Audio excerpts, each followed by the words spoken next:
Iran के खिलाफ America और इजरायल के सैन्य अभियान शुरू होने के 1 महीने बाद शनिवार को एक नया मोर्चा खुल गया है। शनिवार को यमन से इस्राएली इलाके की ओर मिसाइलें दागी गईं। 28 फरवरी को ईरान के खिलाफ हमले शुरू होने के बाद से ईरान ने न केवल इस्राएल के बल्कि अमेरिका के सहयोगी खाड़ी देशों के खिलाफ भी जवाबी हमले किए हैं। इस्राएल ने लेबनान के हिजबुल्लाह के खिलाफ अपने हमले तेज कर दिए हैं। यमन से हुए हमले के बारे में जानकारी शनिवार सुबह इजराइल डिफेंस फोर्सेज IDF ने अपने टेलीकॉम चैनल पर जारी की। IDF ने कहा है कि उनके एयर डिफेंस सिस्टम खतरे को रोकने के लिए पूरी तरीके से काम कर रहे हैं।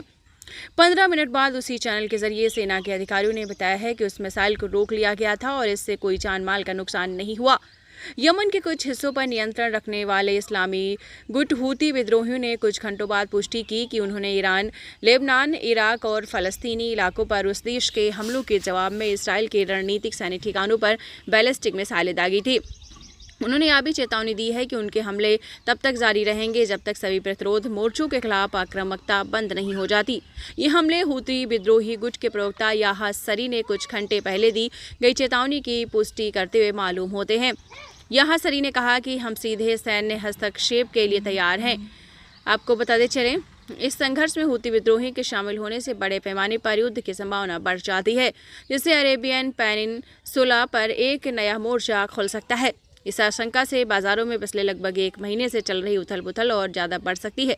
इसकी वजह क्या है? इस इस्लामी गुट का 2014 से ही उत्तर पश्चिम यमन पर कब्जा है। इस वजह से दुनिया के एक और मुख्य व्यापारिक मार्ग रेड सी यानी लाल सागर पर इसका नियंत्रण है। 2023 के आखिर में 7 अक्टूबर के हमलों के बाद इसराइल और हमास के बीच चल रहे युद्ध के दौरान हूती विद्रोही हमास के साथ खड़े रहे हैं। हूती विद्रोहियों को ईरान का समर्थन भी हासिल है। फलस्तीनियों के साथ एकजुटता दिखाते हुए उन्होंने लाल सागर से होते हुए स्वेज नहर की ओर जाने वाले मालवाहक जहाज़ों पर हमलों की एक पूरी श्रृंखला शुरू कर दी थी। हूती गुट के ड्रोन और मिसाइल हमलों ने कई जहाज़ों को निशाना बनाया, जिनमें से कुछ तो डूब गए। इसके चलते शिपिंग कंपनियों को ज़्यादा सुरक्षित लेकिन साथ ही ज़्यादा लंबे और महंगे वैकल्पिक रास्तों को अपनाना पड़ा।